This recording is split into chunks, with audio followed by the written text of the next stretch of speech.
हर कोई पैसे के लिए रोते रहता है कि अरे मुझे इतना पैसा चाहिए वो लेकिन मिल नहीं रहा है। सैलरी आती है, आती नहीं है, 2 दिन में खत्म हो जाती है। किसी को करोड़ रुपए चाहिए, किसी को लाखों रुपए चाहिए, वो उनके पास आ नहीं रहे हैं। तो इसका क्या रीज़न है? तो पैसे के मामले में जितने लोग भी रोते हैं वो लाइफ लॉन्ग रोने ही वाले हैं और जो लोगों को नहीं रोना है ना वो रुकेंगे और एक स्ट्रॉन्ग स्टेप लेंगे। मेरे पास ऐसे भी क्लाइंट हैं जिनके पास करोड़ों करोड़ की प्रॉपर्टी है और कितनी कितने बंगलो गाड़ी ड्राइवर सब होते हुए भी लाइफ में खुश नहीं है। आजकल ये बहुत कॉमन वर्ड चल रहा है मनी मैनिफेस्टेशन। मनी मैनिफेस्टेशन में तो सेल्फ एस्टीम का बहुत ही मेजर रोल है। फिर अबंडेंस माइंडसेट भी होता होगा और स्कैर्सिटी माइंडसेट भी होता होगा। तो इसे आप कैसे डिफाइन करोगे? तो कौन बनेगा करोड़पति अमिताभ बच्चन जी चला रहे थे। वहां पे उन्होंने कई लोगों को करोड़ों रुपए बांटे। आज आप पता कीजिएगा उसमें से कितने लोग आज भी करोड़पति हैं। चलो ये सारी बातें हो गई। अब आप ये बताओ कि धन वर्षा कैसे होगी? पैसे कैसे हमारे पास आएँगे? सबको ये जानना है।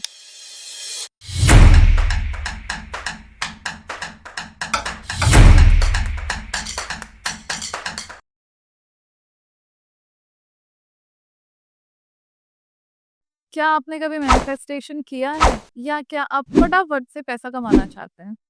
तो आज की हमारी जो गेस्ट हैं मनीषा अग्रवाल जी, वो हमें सिखाएँगी कि ये हम कैसे करेंगे। उनका ये मानना है कि अगर आपका सेल्फ बिलीफ हो, आपके वाइब्रेशन हाई हो, आप पॉजिटिव पर्सन हो, तो ये सब आपको आसानी से मिल सकता है। मनीषा मैम ने अपनी कम्युनिटी में बताया है कि कैसे आप मनी मैग्नेट बन सकते हो और पैसे को अट्रैक्ट कर सकते हो।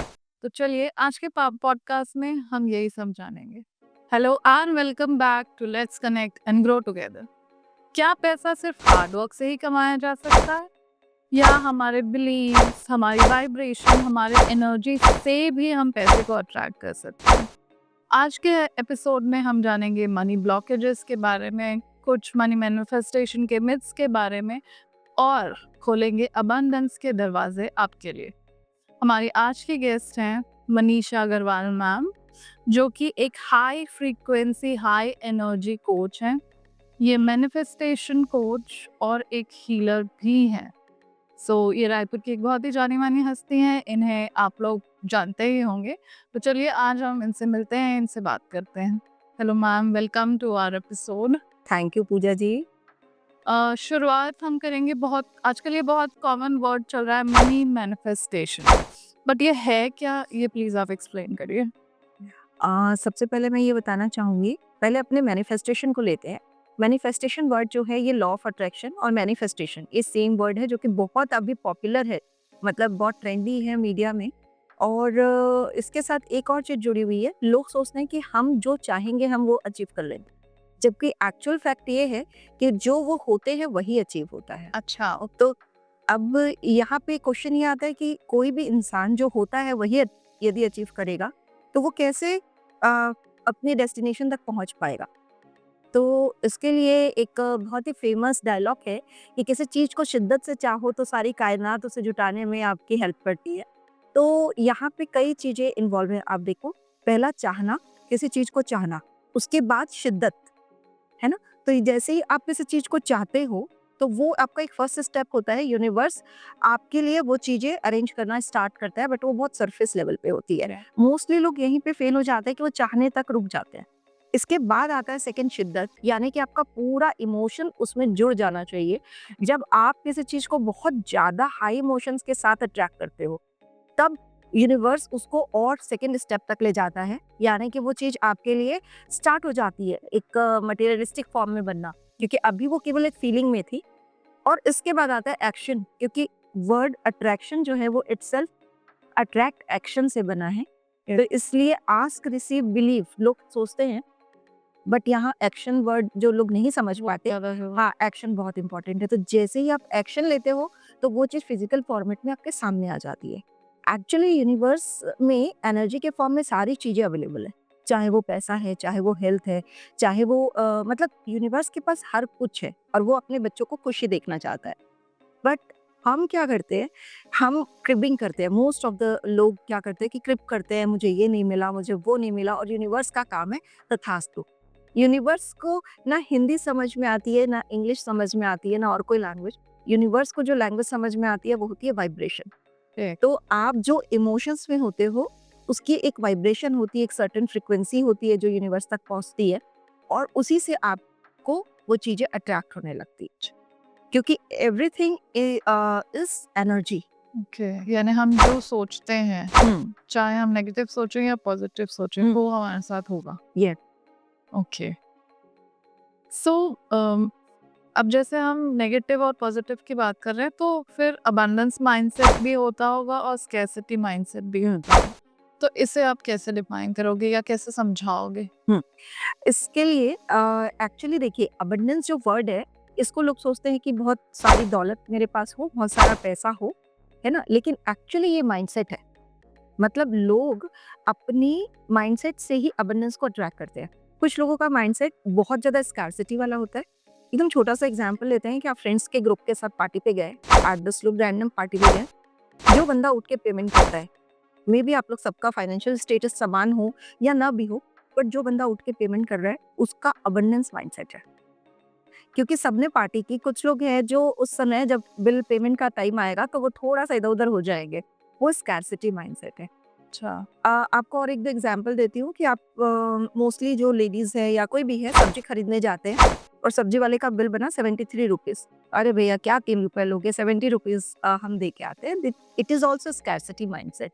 तो हमको बहुत, हर समय हम अपने सबकॉन्शियस को ये याद दिलाते हैं कि मैं इतना खर्च नहीं कर सकता। और जैसे मोस्टली क्या होता है, जब आप कुछ महंगी चीज़ खरीद लेते हो या मार्केट जाते हो और आप बहुत सारा शॉपिंग करके आते हो, फिर आके बहुत रिग्रेट करते हो, बहुत गिल्ट, अरे यार आज तो पूरे पैसे खर्चा हो गए, पूरा मंथ का अभी सैलरी खत्म हो गया है। तो ये भी अगेन स्कैर्सिटी माइंडसेट है।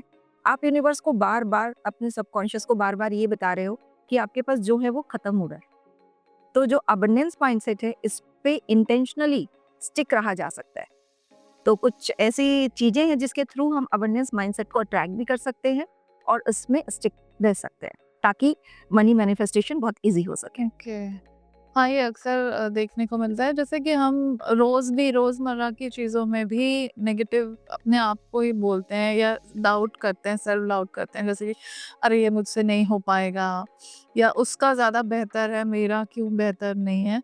तो इन चीज़ों को भी कैसे क्लियर कर सकते हैं हम? हाँ, मनी मैनिफेस्टेशन में तो सेल्फ एस्टीम का बहुत ही मेजर रोल है, क्योंकि आज हम ज़्यादा मनी पे ही बात करने वाले हैं। इसमें आपका सेल्फ कॉन्फिडेंस और सेल्फ एस्टीम ही मेजर रोल प्ले करता है, क्योंकि सबसे पहले इसकी शुरुआत होती है बचपन से। पेरेंट्स यदि आपके ऊपर कॉन्फिडेंस दिखाते हैं, तो वो बच्चा अलग लेवल पे, हाइट्स पे जाता है। ना केवल पैसे में, लाइफ के सभी एरिया में वो सक्सेस में पहुँचते हैं। अब जाने-अनजाने में हम क्या करते हैं, अरे तू क्या कर पाएगा? या कई माएँ बोलती हैं मेरा बेटा तो पढ़ ही नहीं पाता है, या कई लोग कहते हैं कि पता नहीं इसका क्या होगा, इतना मोबाइल में रहता है, ऐसा। हम तो नॉर्मली बोल के चले जाते हैं, बट वो बच्चे के सबकॉन्शियस माइंड में बैठते जाता है कि उसकी कैपेसिटी केवल उतनी है। जैसे मैं आपको एक छोटा-सा एग्जांपल दूँ, बहुत ही कॉमन स्टोरी है, हर ऑडियंस ने सुनी होगी। हाथी के बच्चे को बचपन में एक जंजीर से बाँध के रख दिया गया और फिर उस समय उसने बहुत तोड़ने की कोशिश की, वो तोड़ नहीं पाया। तो उसके दिमाग में ये बैठ गया, ये जंजीर मुझसे टूटेगी नहीं। उसके बाद वो इतना बड़ा हाथी बन गया, फिर भी वो उसी एकदम पतले से धागे जैसी जंजीर पे वो बंधा रहता है, चुपचाप, तोड़ने की कोशिश ही नहीं करता। रीज़न कि उसके दिमाग में, उसके सबकॉन्शियस ने ये एक्सेप्ट कर लिया कि ये तो मुझसे टूटेगा। टूटेगी नहीं। और ये किस लिए हुआ? वो बचपन की कंडीशनिंग की वजह से हुआ। यदि मैं आपको एक अपना एग्जांपल दूँ, तो मेरे पापा हमेशा जब भी मेरा रिज़ल्ट होता था, रिज़ल्ट डे वाले दिन, सबसे पहले जाते थे जो सबसे शहर की महँगी मिठाई की दुकान है, वहाँ से रसगुल्ले का डब्बा लेते थे और वो 2 किलो रसगुल्ला लेके ही स्कूल में एंटर करते थे, या 5 किलो रसगुल्ला लेके। तो मैं बोलती थी, पापा आप ये लेके क्यों जा रहे हो? तो बोलते, तू टॉप करेगी तो पूरे टीचर्स को और उनको तुरंत खिलाना होगा ना, तो फिर मार्केट आऊँगा, तुम्हारा स्कूल इतना आउटर में है। मैं बोलती, पापा अभी रिजल्ट आउट नहीं हुआ है, मैं भी इस साल में टॉप ना करूँ। तो वो बोलते थे, यार मुझे तो बहुत कॉन्फिडेंस है, मेरी बिटिया तो हर साल टॉप करेगी। तो वो एक मैंने उनका जज़्बा क्लास 1 से देखा। क्लास 3-4 के बाद ये सिचुएशन थी कि उनका वो कॉन्फिडेंस मेरे पर्सनैलिटी में रिफ्लेक्ट होने लगा। और मतलब उसका इतना गहरा असर हुआ कि 12th के बाद कॉलेज तक कभी भी मैंने सेकंड पोजीशन का चेहरा ही नहीं देखा। मतलब हर जगह टॉप ही किया, चाहे वो डिस्ट्रिक्ट लेवल हो, चाहे यूनिवर्सिटी लेवल हो। तो मुझे ये चीज़ समझ में आई, मैंने पापा से पूछा, पापा ये कोई टेक्निक थी क्या? जब मैं बड़ी हुई तो उन्होंने बोला, हाँ, यदि आप अपने बच्चे पे कॉन्फिडेंस दिखाते हो ना, मुझे इतना, वही हो सकता था तो फेल भी होती, पर मैं इतना ही कॉन्फिडेंट रहता। वो कॉन्फिडेंस कहीं न कहीं रिफ्लेक्ट करता है बच्चे की पर्सनैलिटी में जब वो बड़ा होता है। करेक्ट। और हर इंसान को उसकी शक्ति याद दिलानी पड़ती है। हुँ। आज राम जी ने भी हनुमान जी को उनकी शक्ति याद या दिलाई थी कि आप इतनी बड़ी समुद्र को पार करके लंका पहुँच सकते।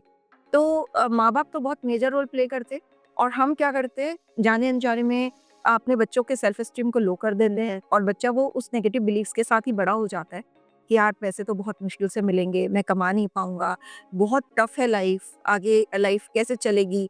इनफैक्ट लोग इतना भी बोलते हैं आजकल ज़्यादा बच्चे कहाँ से हम करेंगे क्योंकि उनकी परवरिश में बहुत से खर्चा हो जाता है। तो मुझे बड़ा आश्चर्य होता है, पहले तो लोग 8-8 10-10 बच्चे करते थे करते हैं। और बिल्कुल अच्छे से, तो मतलब पैसा कितना लोगों ने अलग तरीके से इंटरप्रेट कर दिया है। क्योंकि ये एक ऐसी एनर्जी है जो बहुत ईज़िली फ्लो करेगी, लेकिन केवल अपने माइंडसेट की वजह से, केवल अपने नेगेटिव ब्लॉक्स की वजह से लोग इसके फ्लो को रोक देते हैं। बचपन से कई बार हमने ये भी सुना है कि जितनी चादर हो उतना ही पैर पसारो। ये तो बहुत ही बड़ा ब्लॉकेज है। कि अब तो इस ब्लॉकेज को लोगों ने सोशली डिस्कार्ड कर दिया है कि नहीं भाई चादर ही बड़ी कर लो। हाँ, करेक्ट। तो ये तो है, एक्चुअल में बहुत सारे ब्लॉकेजेस हैं कि खर्च कम करो या चादर जितना पैर पसारो या पैसा खर्च हो जाता है, मेरे पास टिकता नहीं है या लोन्स हैं मेरे, मुझ ईएमआई है कैसे होगा, या जॉब बेटर नहीं है, बिजनेस बेटर है ना, बहुत सारे रिस्ट्रिक्शंस हमने जाने अनजाने में अपने ऊपर लगा के रखे हैं। और सबसे मजे की बात है कि ये सारे रिस्ट्रिक्शंस को ब्रेक किया जा सकता है।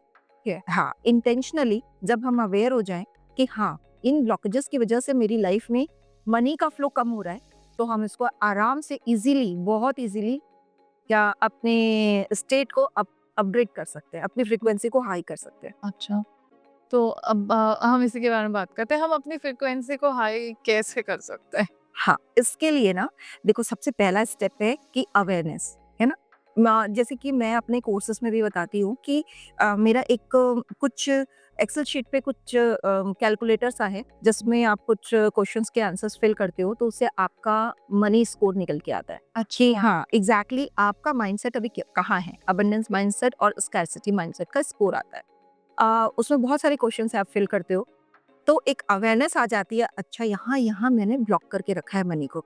इट्स लाइक कि एक कप लीजिए और उसके ऊपर आपने ऐसे 4 उँगलियों से ऐसे ढक के रखा है ओके। कप को और ऊपर से बहुत बारिश हो रही है, मतलब पैसों की बारिश हो रही है और अबंडेंस की बारिश हो रही है, यूनिवर्स सबको देना चाहता है। पर आप अपने एफटीबीए की वजह से उसको रोक रहे हो। आप क्या रख दिए? ये एफटीबीए क्या है? ये 4 उँगलियाँ जो जिससे मैं रोक रही हूँ उस कप में पैसा भरने से, वो है हमारी feelings, thoughts, beliefs and actions. ये कैसे बनते हैं? तो जैसे फीलिंग्स हमारी सबसे पहले हमको ऑब्जर्व करना है कि पैसे के बारे में सोच के मुझे कैसा लगता है? मतलब क्या मुझे ऐसा लगता है कि यार ये मेरे पास बहुत कम पैसे हैं, खर्च हो जाएँगे या पता नहीं मैं कब इतनी रिच बनूँगी, या ये जो आपकी फीलिंग्स हैं, ये वो सिम्पटम्स हैं जो आपके माइंडसेट को डिनोट करते हैं कि आप एग्ज़ैक्टली पैसे को लेकर क्या सोचते हो। ओके। है ना? और बचपन से जो आपने घर में, अपने सराउंडिंग में, अपने फ्रेंड सर्कल में जो भी सुना है, या तो आपने सुना है कि बहुत ईज़िली रिच बना जा सकता है और या तो आपने सुना है कि बहुत मेहनत से पैसा कमाया जाता है, उसके बेस पे आप बिलीव बना लेते हो। हाँ। आपका सबकॉन्शियस एक पैटर्न बना लेता है। न्यूरो पाथवेज़ जो है ना आपके, वो अपने आप क्रिएट होते चले जाते हैं कुछ चीज़ों को लेके और उसी के बेस पे आप हमेशा एक्शन करते हो। जब आपका एक कम्फर्ट लेवल होता है कि इस लेवल तक आप पैसा हर इंसान का, पता है आपको, एक बहुत इंटरेस्टिंग पॉइंट आपको बताती हूँ कि एक कम्फर्ट लेवल होता है। जैसे कोई इंसान 20,000 के कम्फर्ट लेवल पे है तो वो 20,000 किसी भी कंडीशन में कमा लेगा। कोई इंसान 50,000, कोई करोड़ के कम्फर्ट में है तो वो करोड़ रुपए महीने के कमाएगा। मतलब एक बहुत इंटरेस्टिंग सा एक सर्वे भी हुआ है। 2 अच्छी रिच फैमिली के 2 लड़कों को इक्वल पैसे, इक्वल सिचुएशन, इक्वल सब कुछ दिया गया, मतलब स्टाफ, कंपनी एंड सब कुछ। लेकिन केवल अपने माइंडसेट की वजह से कुछ ही सालों में एक बहुत ही नीचे आ गया और एक बहुत ऊंचाई पे चला गया। चलिए यहाँ तो इक्वल थे सिचुएशन, इसी को यदि एक्सट्रीम कर दे कि किसी को बिल्कुल विदाउट रिसोर्सेस रख दिया जाए, ठीक है, और पर उसका माइंडसेट रिच है, और यहाँ किसी को अच्छी खासे रिसोर्सेज दे दिए जाए ना, उसके बावजूद जो बिना रिसोर्स वाला है वो हाइट पे पहुंच जाएगा थोड़े ही टाइम पे। बहुत मैजिकल लगता है ये सुनना। बिल्कुल। पर ये चीज देखो आप कैसे प्रूफ भी होती है, मैं आपको बताती हूँ। कौन बनेगा करोड़पति अमिताभ बच्चन जी चलाते थे, वहां पे उन्होंने कई लोगों को करोड़ों रुपए बांटे। आज आप पता कीजिएगा उसमें से कितने लोग आज भी करोड़पति, वो वापस उसी सिचुएशन में पहुंच गए वो उस पैसे की एनर्जी को संभाल नहीं पाए, ओके। क्योंकि आप उसके साथ अलाइन ही नहीं कर पाते हो जब आप उस फ्रीक्वेंसी में वाइब्रेट नहीं करते हो। ओके। तो पैसे के साथ आपकी अलाइनमेंट को आपको बिठाना पड़ेगा। आपको पैसे के साथ अपनी दोस्ती को बढ़ाना पड़ेगा। पैसे को आप एक एनर्जी समझो, एक आइडेंटिटी समझो और उसके साथ आपकी दोस्ती का रवैया बढ़ाना पड़ेगा। तभी जैसे कोई आपका फ्रेंड है, आप उसको वैल्यू करोगे और वो भी आपको इक्वल वैल्यू करेगा, तभी आपकी दोस्ती लंबी चलेगी। पर हम पैसे के मामले में क्या करते हैं? चिड़चिड़ाते हैं। आज मेड की सैलरी देने आ रहे हैं, तू बहुत महँगा ले रही है, फिर उसके बाद सब्जी के वाले के पास जाके चिड़चिड़ाते हैं। हम जब भी पैसे को देते हैं, तब भी हम चिड़चिड़ाते हैं। इनफैक्ट जब हमको पैसा रिसीव होता है, तब भी कई बार चिड़चिड़ा जाते हैं, इतना कम में क्या होगा, आजकल के ज़माने में कुछ होता है क्या? ये सब क्या है? अगेन हम पैसे को ब्लॉक कर रहे हैं, रोक रहे हैं। मतलब अभी हमको हम लोग ये सिखाते हैं कि आप जब भी किसी को पैसा दो, ब्लेस करके पैसा दो। आप हमेशा ये बोलो, go with love, grow with love. मतलब ये पैसा जब भी मैं आपको दे रही हूँ, ये आपके पास जाएगा और 10 गुना होकर मेरे पास वापस आएगा। मेरे यूनिवर्स से यही प्रार्थना है। ये आपको भी बरकत देगा, आपको भी बरकत यानी आप बोल सकते हैं कि आपको भी समृद्धि देगा, आपके काम पूरे होंगे और चाहे वो ₹10 का नोट ही क्यों ना दे रहे हो एक भिखारी को या फिर एक सब्जी वाले को या किसी स्टाफ की सैलरी ही क्यों ना दे रहे हो, हमेशा ब्लेस करके पैसा दीजिए। ओके। हाँ, ये बहुत तो ये हाँ, ये एक बहुत इम्पोर्टेंट पॉइंट है क्योंकि आपने बोला कि हाई वाइब्रेशन में कैसे रहें। पैसे को स्पेशली पैसे की एनर्जी के लिए तो सबसे इम्पोर्टेंट है कि आप पैसा जब भी दे रहे हैं तो अपने आप को बहुत खुशी वाले स्टेट पे रखिए। अब तो आपका माइंड ये रिसीव करता है कि आपके पास बहुत है देने को। इसीलिए कहा जाता है कि दान कीजिए। यदि आपके पास ₹10 है तो भी आप यदि ₹1 भी दान कर रहे हो, तो भी वो आपके माइंड को ये फीलिंग देता है कि आपके पास अबंडेंस है, आपके पास बहुत है। और बड़े-बड़े जो धर्मगुरु हैं या आज सिस्टर शिवानी भी बोलती हैं इस बात को कि यदि हम बार-बार ऐसा बोलेंगे कि हम मेरे पास ये नहीं है, तो यूनिवर्स भी बोलता है कि तथास्तु। तो ना केवल पैसे के लिए लोग टाइम के लिए तो आजकल बहुत ही अभी टाइम ही कहाँ है मरने का, तो यूनिवर्स बोलता है तथास्तु, अब तुमको टाइम भी नहीं मिलेगा। तो ऐसा बिल्कुल नहीं बोलना है, बिल्कुल नहीं बोलना है। और दूसरी बात कि मोस्टली क्या होता है जैसे अभी जो सीज़न आ रहा है दिसंबर का मंथ है तो लोग अभी विज़न बोर्ड बनाने में लगे हैं कि ये अगले साल इतना कमाना है और इतना कमाना है। अब वो नंबर यदि लिख देंगे और अपनी एनर्जी को उस लेवल तक नहीं पहुँचाएँगे, तो उनकी एनर्जी क्या होगी एकदम डेस्परेशन की एनर्जी हो जाएगी। मतलब आपको लग रहा है यार मैंने लिख तो दिया है सपोज़ एक एग्ज़ाम्पल लेते हैं कि आप आज ₹50,000 महीने के कमा रहे हो और आपने सीधे लिख दिया 10 लाख रुपए महीने की मुझे चाहिए क्योंकि आपको किसी ने बताया मनी मैनिफेस्टेशन यूट्यूब में आपने देखा और सोचा कि यार मैं अपने विज़न बोर्ड पे लिख दूँ। बट आपने अपनी इनर फ्रीक्वेंसी को ट्यून नहीं किया उस 10 लाख रुपए के लिए। तो पहले तो आपका जो आरएएस है रेटिकुलर एक्टिवेटिंग सिस्टम होता है माइंड का एक फ़िल्टर, वो उसे डिनाई कर देगा अच्छा। कि आप वहाँ पहुँच ही नहीं पाओगे। लिखने से कुछ नहीं लिखने से कुछ नहीं होगा। अंदर ही अंदर आप लिख रहे हो, ऊपर-ऊपर अफ़र्मेशन कर रहे हो, मैं 10 लाख अगले महीने कमा रही हूँ। पर आप कहीं न कहीं उस चीज़ को एक्सेप्ट नहीं कर पा रहे हो, उस फैक्ट को एक्सेप्ट नहीं कर पा रहे हो। मन में डाउट करो मन में कैसे डाउट कर रहे हो प्लस डेस्परेट हो रहे हो, कब होगा यार, कब होगा यार? ये लिखे मुझे 1 महीना हो गया, 2 महीना हो गया, कब होगा? तो इससे बेटर है कि आप गोल्स जब भी बनाओ मनी मैनिफेस्टेशन के लिए, तो आप स्मार्ट गोल्स बनाओ। स्मार्ट गोल्स क्या होते हैं? Specific S for specific, okay.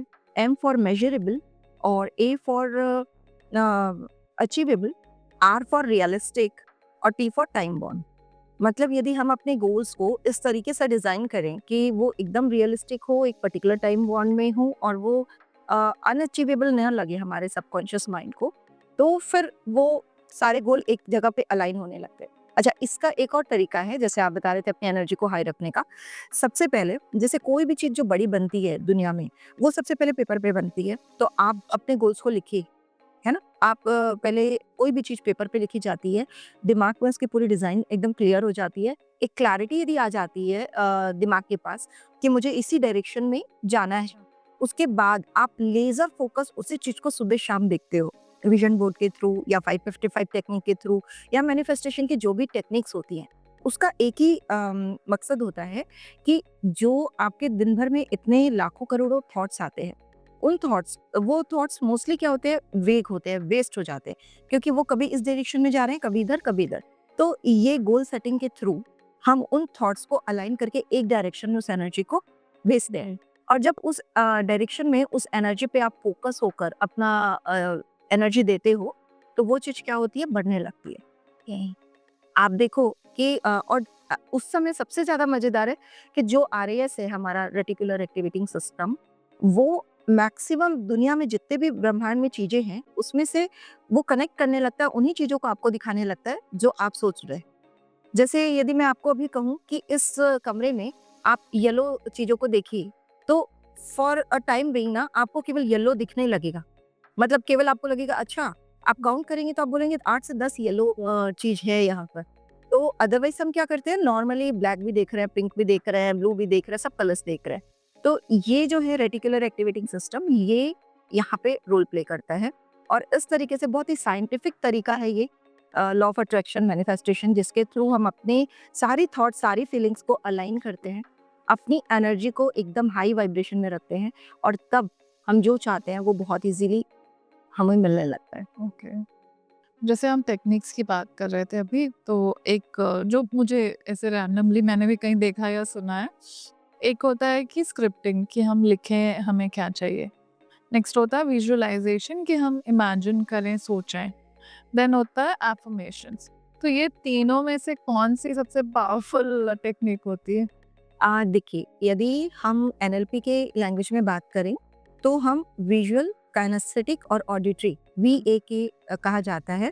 ये 3 तरीके से बाहर की एनर्जी को अपने अंदर लेते हैं। एक तो आँखों के थ्रू विजुअल, है ना? और काइनेस्थेटिक यानी हम फ़ील करते हैं और ऑडिटरी यानी हम सुनते हैं। तो ये तीनों ही तरीके से किसी में ये कोई सेंस ज़्यादा एक्टिवेट होते हैं, किसी में कोई और सेंस एक्टिवेट होते हैं। किसी भी तरीके से हमको पूरे टाइम उस एनर्जी पे रहना है जो हमें चाहिए। हमारी थॉट्स को पूरा यदि हम उसी में केंद्रित कर देंगे, तो हम मैक्सिमम अपने गोल तक पहुँच पाएँगे। मतलब इसमें ऐसा है, अपने सेल्फ एस्टीम को भी हाई रखना बहुत ज़रूरी है। उसके साथ-साथ आप ये सारी टेक्निक्स पे वर्क करते जाओ। लिख के भी आप काम करो, सुनना और जैसे सुनने का काम हम बोलते हैं कि रात को सोने के पहले हमारा माइंड जो होता है वो थीटा स्टेट पे होता है और जब हम सुबह उठते हैं तो अल्फा स्टेट पे होता है। ये दोनों ही टाइम पे हमारा सबकॉन्शियस बहुत एक्टिव होता है। ये दोनों टाइम पे यदि हम ऑडिटरी तरीके से लेटे-लेटे पलंग पे हम अपनी ही अफ़र्मेशन को ऑडियो रिकॉर्डिंग करके सुनते हैं, तो हमारा माइंड तुरंत उसी डायरेक्शन में काम करना शुरू कर देता है। और जब आप दिन भर में फ्री हैं या नहाने के बाद सुबह पूजा वगैरह करके आप लिखने का काम कर सकते हो। ओके। तो बेसिकली सारी टेक्निक्स का एक ही पर्पस है कि आपको मैक्सिमम टाइम उसी ऑरा में रहना है और उसी एनर्जी पे वाइब्रेट करना है। आजकल तो ऐसा होता है कि फ़ोन देखते-देखते सो रहे हैं, उठते साथ सबसे पहले फ़ोन देख रहे हैं, तो फिर जो आप कह रहे हो वो टेक्निक तो तब ऐसे में काम नहीं आएगी ना? बिल्कुल नहीं आएगी क्योंकि जो भी चीज़, जब मैंने बताया कि सोते समय थीटा स्टेट पे सबकॉन्शियस माइंड बहुत एक्टिव होता है और उस समय यदि हम रील स्क्रॉल करते-करते सोते हैं, तो पूरी रात हमारे दिमाग में कुछ भी वेग विचार चलते हैं उसी रील से रिलेटेड। ना तो हमारी नींद पूरी होती है, ना हम फ़ोकस्ड रह पाते हैं किसी भी चीज़ पे और फिर सुबह वो थके-थके से हम उठते हैं। तो इसके लिए हमेशा ये बोला गया है कि कोई भी मोबाइल है या कोई भी डिवाइस है, उसको आधा घंटा सोने के पहले अपने से अलग कर दे, दूर थोड़ा रख दे और सोते समय आप लंबी गहरी सांसें लेते हुए, अपने विज़न, अपनी चीज़ों को सोचते हुए ही सोइए। कि ये एक सुनने में थोड़ा-सा लगता है अलग-सा तरीका है, लेकिन इस तरीके से बहुत लोगों ने सक्सेस अचीव की है, मनी मैनिफेस्ट किया है। बिल्कुल, अगर हमें ऐसे तरीकों से सक्सेस मिले, पैसा मिले, तो फिर ज़रूर ये करना ही चाहिए। अब आप इतना कुछ हमें बता रहे हो, तो अब आपके बारे में बताइए कि आप इस फ़ील्ड में कैसे आए? मेरा क्या है, मैं शुरू से बहुत ही स्पिरिचुअल चीज़ों से मेरा जुड़ाव रहा। जैसे कि मैंने बताया कि मेरे मम्मी-पापा भी शुरू से बहुत स्पिरिचुअल रहे हैं। इनफैक्ट मेरे दादा-दादी के ज़माने से हम बहुत ज़्यादा स्पिरिचुअलिटी से जुड़े रहे हैं बचपन से।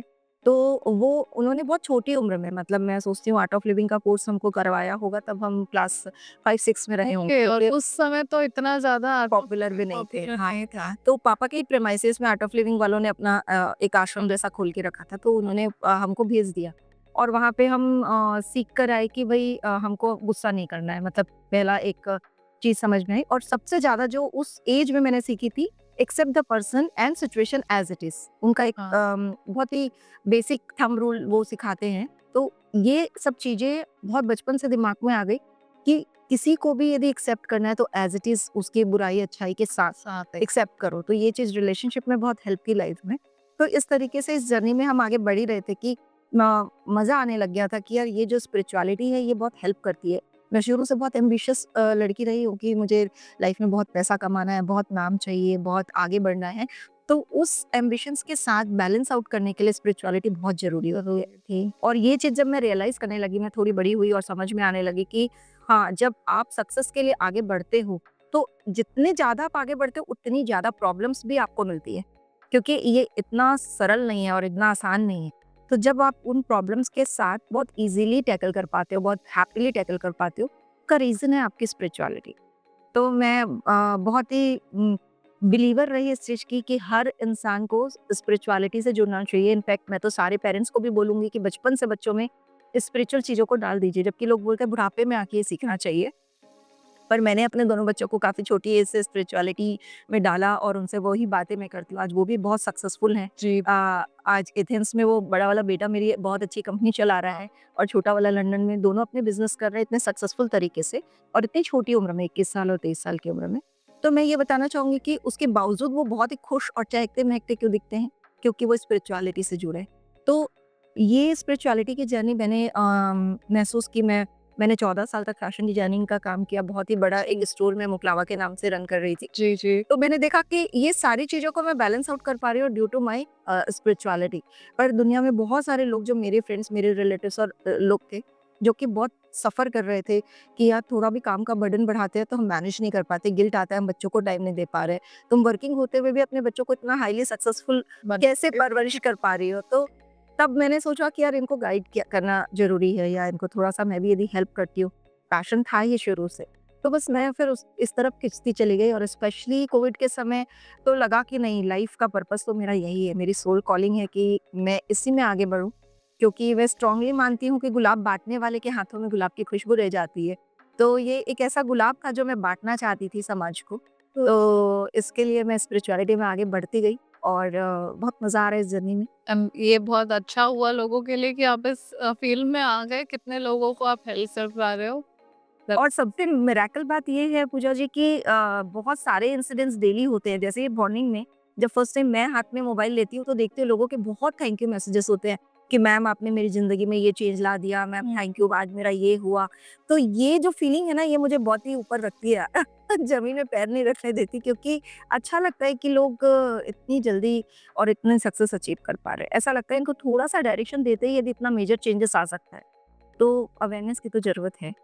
और ईश्वर ने आपको एक ज़रिए के रूप में लोगों तक पहुँचाया है and very very amazing personality you are.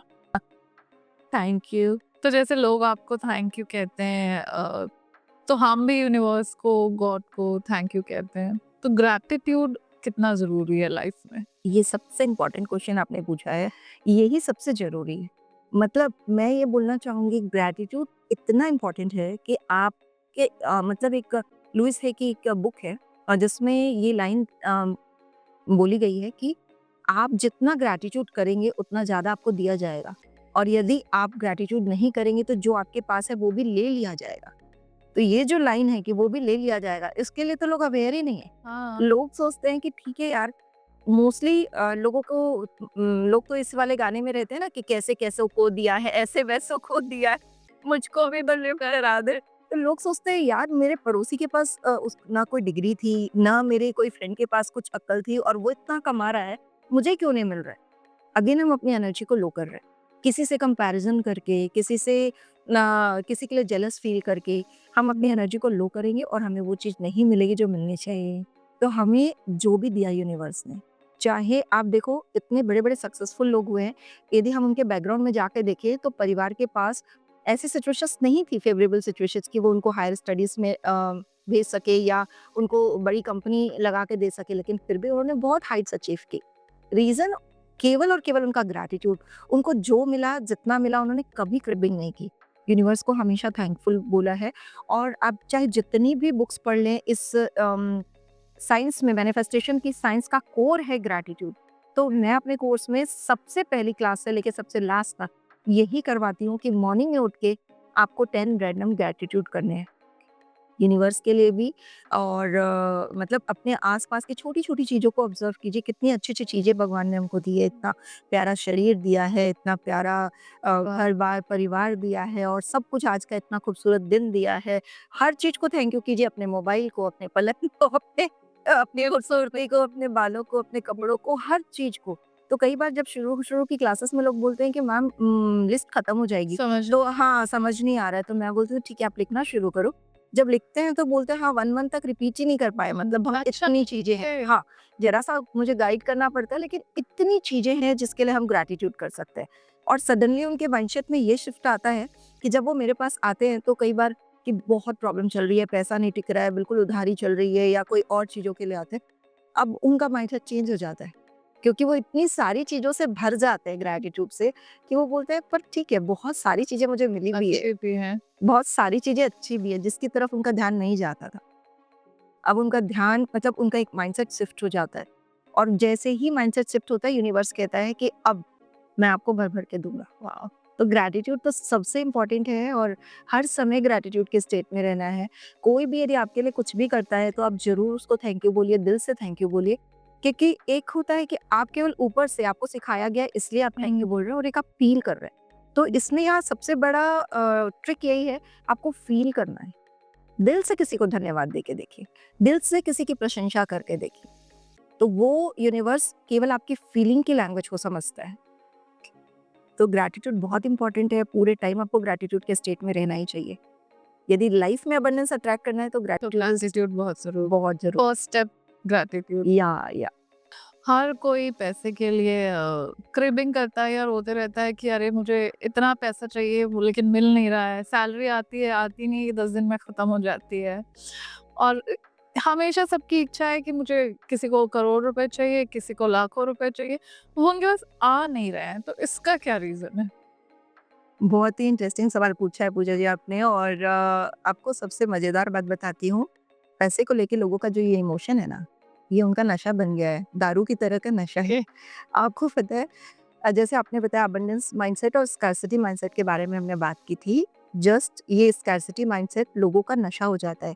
मतलब लोग उस इमोशंस में जीना ही पसंद करते हैं। बहुत ही मैजिकल लगेगा ये सुनना आपको। अच्छा। हाँ, जैसे रोने वाले को रोने का बहाना चाहिए।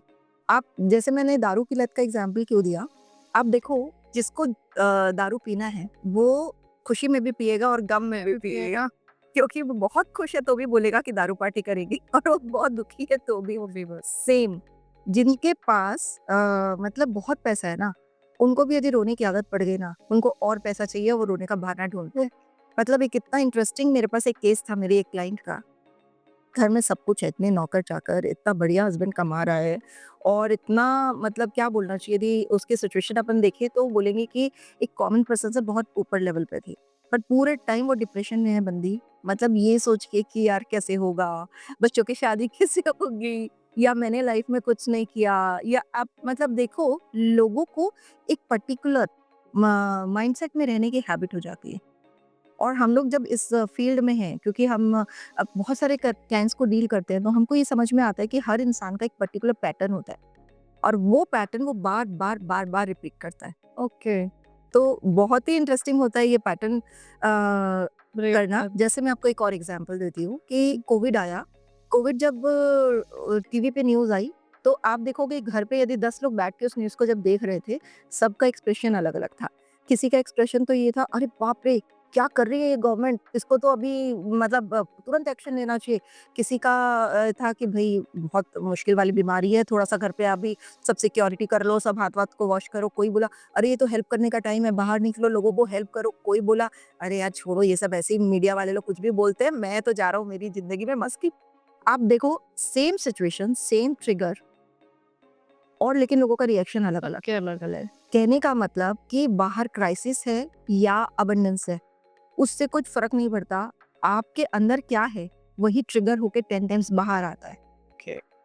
ये इतनी इंटरेस्टिंग फैक्ट है मैं आपको बताती हूँ। जैसे एक माचिस की पूरी डब्बी ले लीजिए आप, जलाइए और एक बड़े से टब पानी में बड़ा-सा टब में पानी रखिए, बड़े से टब में केरोसिन रखिए और दोनों में डालिए आप एकदम 2-3 माचिस।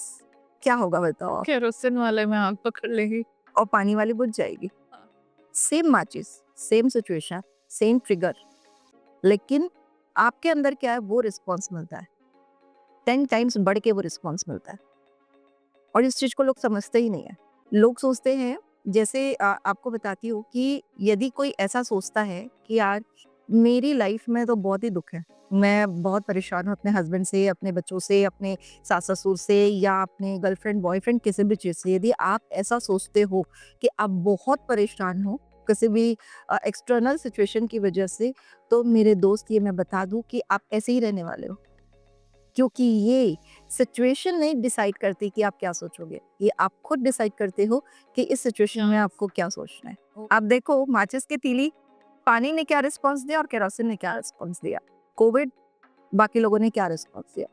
तो बाहर की सिचुएशन हमेशा अप डाउन रहेगी, क्योंकि लाइफ तो कॉम्बिनेशन है जिग-जैग चीज़ों का। ट्रिगर आएँगे, क्राइसिस आएँगी, अप डाउन्स आएँगे। कैसे हैंडल आप कैसे हैंडल करते हो वो इम्पोर्टेंट है। यदि ऐसा नहीं होता तो एलन मस्क जब बार-बार बैंकरप्ट हुए, हाँ, तो वो तो अभी तक उनको इतना आगे नहीं बढ़ना था पैसे के मामले में। वो उनका अबंडेंस माइंडसेट था, क्योंकि वो बैंकरप्सी हो गया। आना और बैंकरप्सी को फ़ील करना, दोनों बहुत डिफरेंट चीज़ें हैं। तो सेम सिचुएशन में हर इंसान अलग-अलग रिएक्ट करता है, तो पैसे के मामले में जितने लोग भी रोते हैं, वो लाइफ लॉन्ग रोने ही वाले हैं। और जो लोगों को नहीं रोना है ना, वो रुकेंगे और एक स्ट्रॉन्ग स्टेप लेंगे।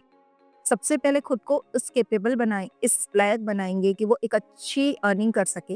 वो तो बहुत ज़रूरी है ही, क्योंकि एक्शन पार्ट जहाँ जुड़ा है, वहाँ आपका इनर कॉन्फिडेंस, आपके स्किल्स बहुत मैटर करती है। कि भई आप यदि आज 50,000 के कमाने के उसमें हैं, तो जो लोग 5 लाख या 5 करोड़ कमा रहे हैं, उनके लायक तो बनो, उनके जितने कैपेबल तो बनो, आप में उतनी क्वालिटीज़ तो आएँ। हाँ, और फिर रोल आता है आपकी फीलिंग्स का और आपके अफ़र्मेशंस का। ओके। तो ये भी एक बात है कि लोग ये कहते हैं कि अरे मैं तो रोज़ अफ़र्मेशन लिख रहा हूँ या मैं रोज़ बाकी की टेक्निक भी कर रहा हूँ, लेकिन मेरा हो ही नहीं रहा, मेरे पास पैसा आ ही नहीं रहा है। तो इसका क्या रीज़न? इसका रीज़न है आपके अंदर के नेगेटिव ब्लॉक्स। ओके, मतलब हमने कहीं न कहीं उनको बंद करके रखा है, अच्छा। क्योंकि आप अफ़र्मेशन लिख रहे हो केवल ऊपर के लेवल पे। आपने वो टेक्निक को एक टेक्निक की तरह फ़ॉलो किया है, हाँ, जबकि मैंने एकदम फर्स्ट लाइन में बताया है कि शिद्दत बहुत ज़रूरी है, यानी कि आपके इमोशंस उसमें जुड़ने बहुत ज़रूरी है। इमोशंस जुड़ ही नहीं पाते हैं। आप अंदर से सोचो ये सबसे कुछ होना नहीं है, लिखने बोला है तो लिख लेता हूँ, तो वो कभी नहीं होगा। आप पत्थर को भी भगवान के रूप में पूजते हो तो वो भगवान बन जाते हैं। तो सारी चीज़ कहाँ है? आपकी फीलिंग्स में है। आपको उस चीज़ को बहुत शिद्दत से चाहना है, पूरे विश्वास के साथ फ़ॉलो करना है। और आप यदि आप देखो, एक और स्टोरी आपको बताती हूँ कि एक यदि आप एक कोई तालाब में आपको डुबा दिया जाए पानी के अंदर, सिर को ऐसा प्रेशर डाल के, और वहाँ पे मैं बोलूँ आपको, अंदर पानी के अंदर है आपका सिर और मैं ऐसे ऊपर से प्रेशर देके आपको डुबा के रखती हूँ और मैं बोलूँगी ओम नमः शिवाय बोलो, तो आप क्या करोगे? झटके से मुंडी बाहर निकालोगे, पहले मुझे साँस लेने दो, बाद में मैं कुछ बोलूँ, है ना? तो कितनी अर्जेंसी थी आपको बाहर निकलने की, क्योंकि आपको साँस लेनी है। तो उतनी अर्जेंसी जब आपके अंदर आ जाती है कि यार मुझे कमाना ही है, मुझे कुछ भी हो जाए, मुझे यहाँ पहुँचना ही है। वो फीलिंग्स आपके जब अटैच हो जाती है, पर वो फीलिंग्स डेस्परेशन नहीं है, होनी चाहिए। आपके अंदर एक एक्शन प्लान होना चाहिए। कहीं न कहीं सरेंडर भी करना पड़ेगा यूनिवर्स को। एक्शन लेते जाना है बट सरेंडर कर देना है, करते हो तुम कन्हैया, मेरा नाम हो रहा है। ये वाली फीलिंग में भी रहना है कि भगवान तुम जो दोगे, तुमने जो मेरे लिए सोचा है वो सब अच्छा है। रीज़न कहीं न कहीं आपके कार्मिक अकाउंट भी होते हैं। कुछ पिछले जन्म में आपने किसी के साथ कुछ ऐसा किया है, वो चुकाना पड़ेगा आपको। अब वो उसको चुकाने के लिए आपको उसको अच्छे से हैपीली एक्सेप्ट करना पड़ेगा। कहीं पे यदि आपको कोई लॉस हो गया पैसे के मामले में, और लोग क्या करते हैं एकदम डिप्रेशन में चले जाते हैं, यार मेरे 50,000 चले गए, यार मेरे लाख रुपए चले गए। अभी आपको आपके लिए सबसे इम्पोर्टेंट क्या है कि आपको तो अपनी एनर्जी हाई रखनी है, यही सोचना है ये पैसे मेरी किस्मत में नहीं थे, या मैंने शायद पिछले जन्म में कुछ ऐसा किया। पैसे को तो छोड़िए, आप गाड़ी ड्राइव कर रहे हो और आपकी गाड़ी को कोई स्क्रैच करके चला जाए, आप वहीं पे रोकते हो और 10 मिनट उससे लड़ाई करते हो। ये सिचुएशन में यदि आपके पास कहीं पे कोई हायर गोल है, सपोज़ कि आज मोदी जी से आपको मिलने जाना है और उस समय गाड़ी आपकी किसी ने स्क्रैच कर दी, आप एक बार भी रुक के देखोगे भी नहीं, भाई अब जो हुआ हुआ, मैं जा रहा हूँ, मैं मिल के आऊँगा। तो ये जब भी आप एक हायर गोल के साथ अलाइन होते हो ना, तो ये छोटी-छोटी चीज़ें आपको इधर-उधर भटकाती नहीं है।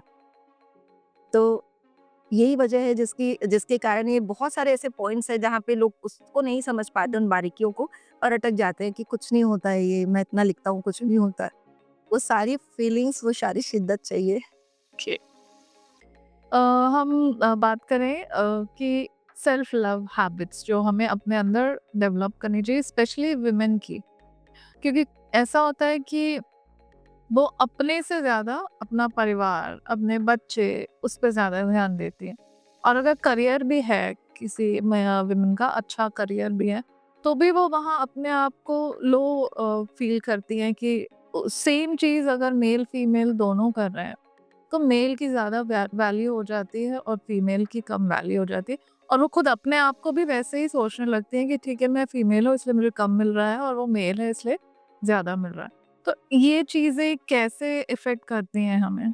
देखो, यदि एकदम हकीकत पे बात की जाए तो हम सब जो भारतीय सभ्यता है, मान लो आप 1947 में हम अलग हुए, भारत आज़ाद हुआ और उसके बाद बहुत टाइम लगा वुमेन्स को आज जिस स्टेज पे है वहाँ तक आने में। यदि हम बहुत पहले के ज़माने की बात करें तो केवल मेन थे जो जाके बाहर कमाते थे, वुमेन्स घर पे खाना पकाती थी। धीरे-धीरे, धीरे-धीरे चेंज आया, पर कहीं न कहीं हमारे सबकॉन्शियस माइंड की पुरानी परतों में वो बैठा हुआ है कि नहीं, मेरा कमाना ज़रूरी नहीं है। और यही वजह होती है कि आज यदि आप किसी नॉर्मल बैकग्राउंड में आप किसी से बात करेंगे, तो मोस्टली लेडीज़ क्या बोलेंगी कि मैं तो शौकिया कर रही हूँ। हाँ, जबकि पैसा तो सुन रहा है, मैंने बताया पैसा एनर्जी है। अब वो बोल रही है मैं तो शौकिया कर रही हूँ। ठीक है यार, जो भी मिल जाए, बट जेंट्स कभी नहीं बोलेगा कि मैं शौकिया कर रहा हूँ। तो यहीं पे उनके एटीट्यूड में फ़र्क आ गया कि आपको उतनी ही शिद्दत से चाहना है, पहली बात। कहीं न कहीं आपके सबकॉन्शियस ने एक्सेप्ट करके रखा है। आपके पेरेंट्स ने बचपन में परवरिश के समय आपको ये बताया कि तुझे शादी करके कहीं जाना है, तेरा हस्बैंड कमाएगा और तुझे तो घर में ही रहना है। लेकिन जब हकीकत की दुनिया आई तो पता चला नहीं, दोनों को कमाना पड़ेगा।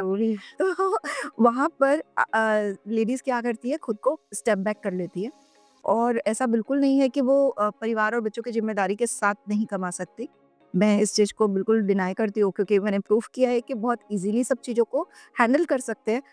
केवल और केवल आपके मैनेजमेंट का खेल है ये और दूसरा आपके एटीट्यूड का खेल है कि आप अपने आप को बहुत ज़्यादा ओवरबर्डन मत फ़ील करो। आप हैपीली करो किसी चीज़ को और आप हेल्प लो लोगों से। और सबसे बड़ी चीज़ है सेल्फ एस्टीम, जो बहुत ज़रूरी है, सेल्फ लव की जो आपने बात की, वो हर इंसान में होना चाहिए, चाहे वो मेल हो, चाहे वो फीमेल हो। और वो इतना गहरा होना चाहिए, सेल्फ लव, सेल्फ एस्टीम या जो हम कह सकते हैं सेल्फ रिस्पेक्ट की भावना, कि भगवान भी मजबूर हो जाए आपको देने के लिए। मतलब बहुत ही फेमस लाइन है, आपने सुना होगा कि खुद ही को कर बुलंद इतना कि खुदा खुदा तुझसे पूछे कि बता तेरी रज़ा क्या है? तो ये खुद ही क्या है? ये सेल्फ एस्टीम है। इसको इतना बढ़ा लो कि भगवान खुद बोले भाई क्या चाहिए तुझे, मैं देने के लिए आया हूँ। तो ये यहाँ पे हम लैग कर जाते हैं। हम सोचते हैं मुझे इतना मिलेगा। हम पहला पहला डाउट तो वहीं कर सही लेते आ हैं जाता है। कि इतना माँगना ठीक रहेगा? तो अरे माँगो, खुल के माँगो और फिर खुद को उस काबिल भी बनाओ। केवल माँगना भी एकदम परफेक्ट नहीं है, वो एक पार्ट है। फिर खुद को इतना काबिल बनाओ कि आप आउटस्टैंड कर सको, आपने जो भी फील्ड चूज़ किया है उसमें।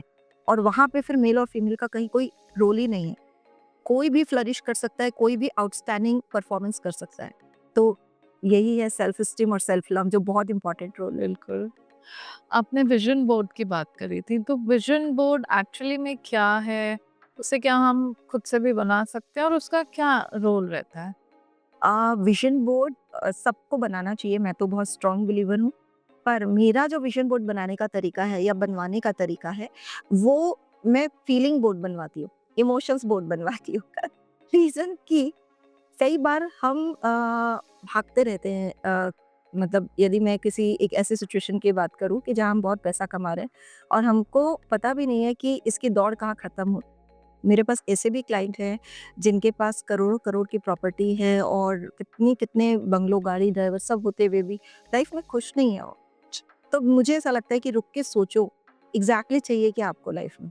आप यहाँ आए थे, तो लोगों को प्रूव करने के लिए नहीं आए थे कि मैं बहुत ज़्यादा आगे बढ़ जाऊँगा, मैं बहुत ज़्यादा कमा लूँगा। ठीक है, बहुत ज़रूरी है, पैसा कमाना बहुत ज़रूरी है, क्योंकि ये बात पक्की है कि पैसा खुदा तो नहीं पर खुदा से कम भी नहीं। वो तो है। तो लेकिन कहीं न कहीं आपको अपनी फीलिंग्स को साथ में लेके इस जर्नी को एन्जॉय करना है। लोग हर चीज़ को कॉम्प्रोमाइज़ करके बिल्कुल दौड़ते जाते हैं कमाने में, मैं ऐसे लोगों की बात कर रही हूँ।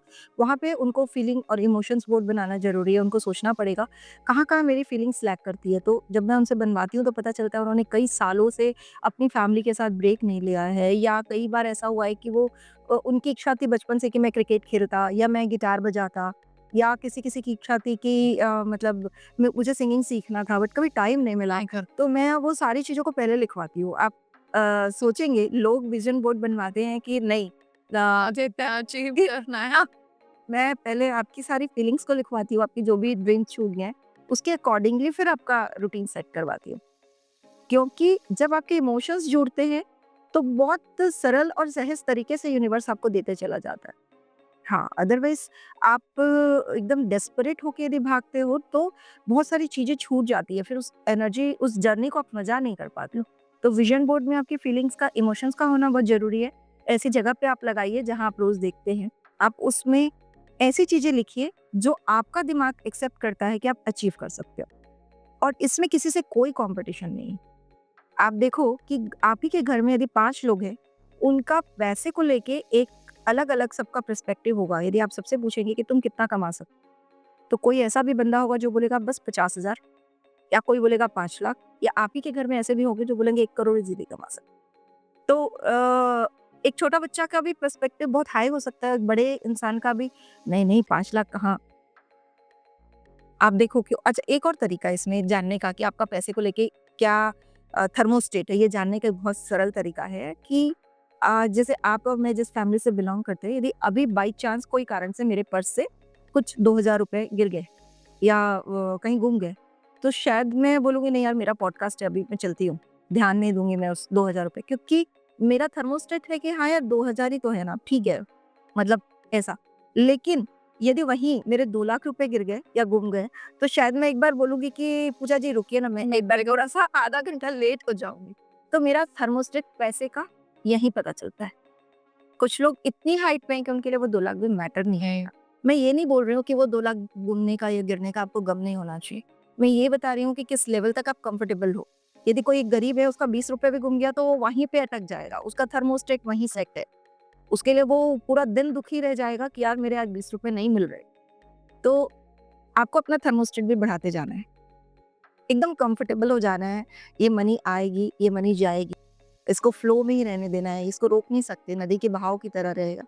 और मुझे इसके साथ बहुत ही कंफर्टेबली प्ले करना है, क्योंकि जीवन में आने का उद्देश्य केवल पैसा कमाना नहीं है। हाँ, माना कि ये बहुत महत्वपूर्ण उद्देश्य है, ज़रूरी है। लेकिन केवल एकमात्र उद्देश्य नहीं है।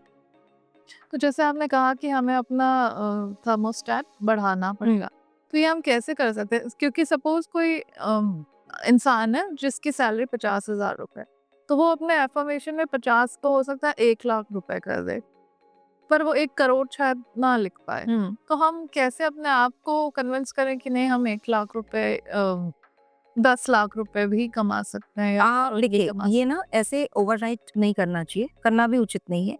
मेरा कहना है स्टेप बाय स्टेप ही चलना चाहिए। आप पहले उतना ही गोल बनाइए जितना आपका आपका दिमाग बिलीव कर पा रहा है कि हाँ यार, थोड़ा-सा स्ट्रेच कर सकते हैं। पर ये एकदम इतना ईज़ी होगा कि आप पहले दिन जब जिम पे जाते हैं तो आप 1 किलो के डंबल में भी थक रहे हो। हाँ, लेकिन देखते ही देखते जब वहाँ के एनवायरनमेंट में आप रहते हो, कब आप 10 किलो का उठाने लगते हो आपको पता नहीं। नहीं चल तो इसमें एनवायरनमेंट का भी बहुत खेल है। जब आप एक ऐसे संगति के साथ रहते हो, जैसे अब इस टाइप की कोई स्पिरिचुअल मेंटर्स के साथ जुड़े हो, या ऐसे लोगों के साथ आपका उठना बैठना है, जहाँ पे लोग एकदम एक नेक्स्ट लेवल की बात कर रहे हैं, तो वो एनवायरनमेंट ही आपके थर्मोस्टेट को बढ़ाते चला जाता है। और यदि वैसा नहीं है तो आप कुछ अच्छी बुक्स से या अपने कुछ अच्छे पॉजिटिव थॉट्स से अपने आप को उसमें रख सकते हो। लेकिन वो स्टेप बाय स्टेप ही होना चाहिए, क्योंकि जैसे ही आप वो छोटा-सा गोल जो आपने स्ट्रेच करके बढ़ाया था, अचीव करते हो तो आपका माइंड बोलता है यार ये तो तेरे लिए ईज़ी है। यदि हम अभी पीछे जाके देखें, यदि मैं खुद पे भी देखूँ, तो आज से 10 साल पहले मेरा जो थर्मोस्टेट था कम था। टाइम के साथ-साथ जैसे-जैसे मैं कमाती गई, वो अपने आप बढ़ते जा रहा है, और जब भी बढ़ता है हम फिर 10% 20% थोड़ा-सा हायर है। गोल सेट करते हैं। लेकिन यदि सीधे मैं 100% 200% जंप करूँगी, तो कई बार ऐसा होगा कि माइंड रिजेक्ट कर देगा।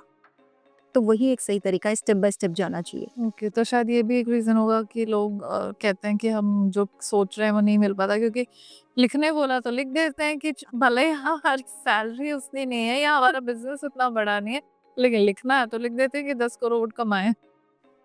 नहीं, नहीं, नहीं, क्योंकि पहले हमको उसके लायक भी बनना है। हाँ, लायक बनने का मतलब है मेरा कि आउटर स्किल्स डेवलप करनी है और इनर स्ट्रेंथ दोनों। इनर स्ट्रेंथ वही थर्मोस्टेट और सारे नेगेटिव ब्लॉक्स को निकालना है। आउटर स्टेट में हमको उस स्किल के लिए उतनी कंपैटिबल होना है। ओके।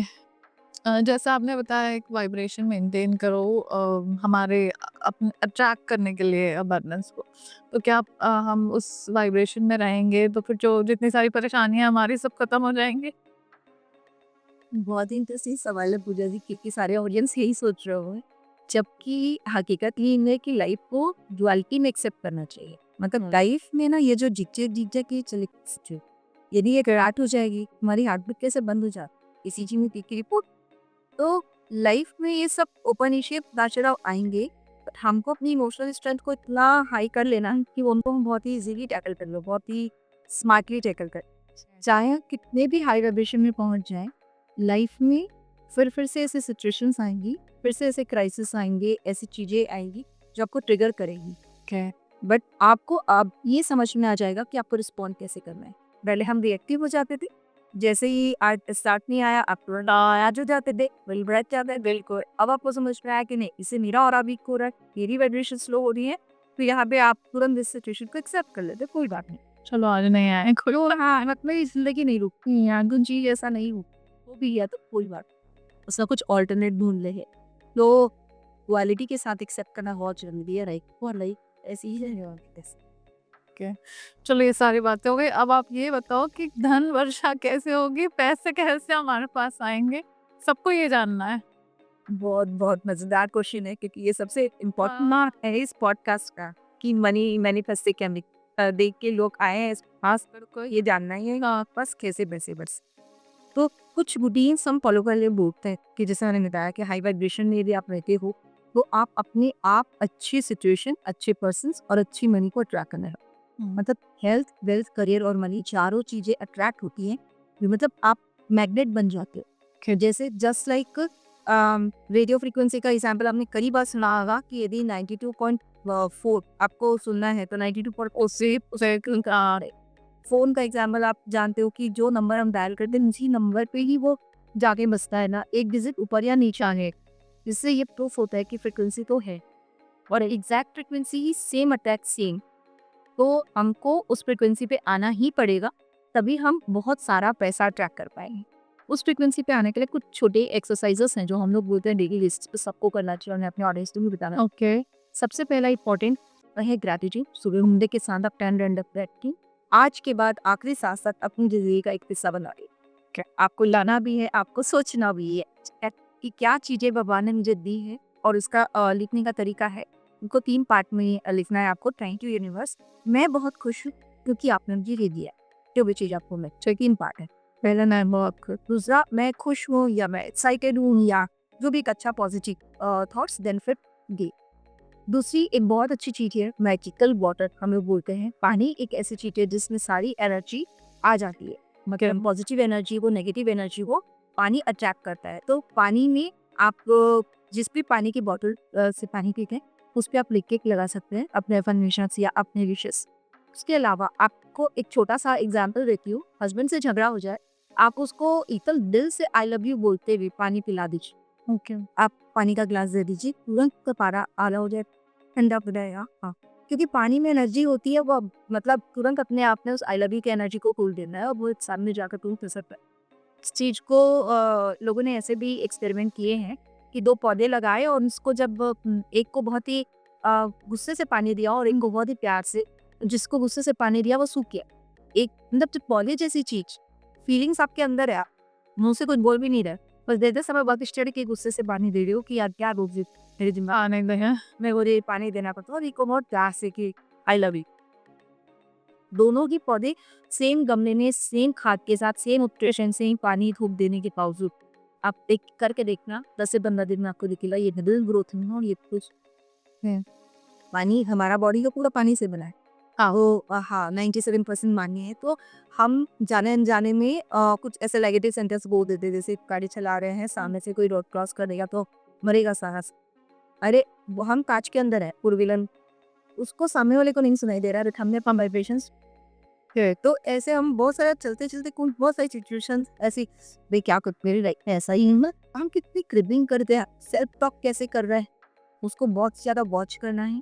एकदम हैप्पी स्टेट में रहना है। आप खुद से सबसे ज्यादा बात करते हो हाँ। पूरे टाइम, तो आप अपने से कैसी बातें कर रहे हो वो आपके सेल्फ स्टीम को डिसाइड करता है। तो पूरे दिन आपको हैप्पी टॉक वाले मोड में रहना है। मैजिकल वाटर लारे बताइए, क्योंकि विजन बोर्ड पे आप यदि लिख के टांग भी दोगे कि मुझे ये चाहिए और आप उसको देख भी रहे हो और अच्छा भी है, मैं बहुत स्ट्रॉन्ग बिलीवर हूँ विजन बोर्ड की, लेकिन आपको उस ऑरा को पूरा दिल में गेंद रहा, आप हर समय विजन बोर्ड के सामने नहीं खड़े।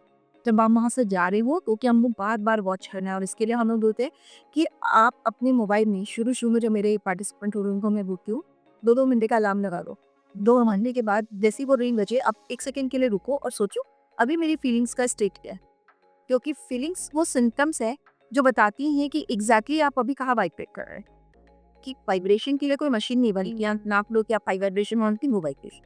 आप जब आउटकम देखते हो तो ही वो आपको बताते, जैसे कि आपकी यदि स्टमक में इन्फेक्शन है तो आपका आउटकम क्या है कि आपको वॉमिटिंग आ रही है या फिर आपको फीवर हो रहा है या कुछ ऐसे सिम्टम्स दिखते हैं, जिससे हम डॉक्टर के पास जाके बोलते हैं डॉक्टर साहब चेक कीजिए मेरी बॉडी में कहाँ प्रॉब्लम है ना। तो ऐसा तो नहीं कि हम बोलते हैं कि डॉक्टर साहब फीवर आ रहा है पैरासीटामोल दे दो। नहीं, हम ना तो मेडिकल स्टोर के पास जाके बोल दे कि भाई ये सिम्टम है इसका दवाई, हम उसकी जड़ पे जा। तो वैसे ही यहाँ पे यदि कोई सिम्टम आ रहा है, सपोज आप बोल लो कि मैं यार बहुत कर्जे में हूँ या मैं पैसा टिकता ही नहीं है, मेरा मसाना चला जा रहा है, या कुछ ये सिम्टम्स मेजर करते हैं कि आप आउटकम से पता चलता है कि आपकी फ्रिक्वेंसी अभी कहाँ है। ओके। तो आपको अभी मैं बता रही थी पूरा दिन अपनी फ्रीक्वेंसी को चेक करने के लिए, यदि आपको चिड़चिड़ाहट लग रही है, आपकी घबराहट लग रही है, आपको कुछ भी उदासी लगती है, आपको अकेलापन लग रहा है, रेस्पिरेशन लग रहा है, दुखी लो चिंतित, ये सब नेगेटिव सबको पता है। तो आपको हर 2 घंटा में वॉच करना है।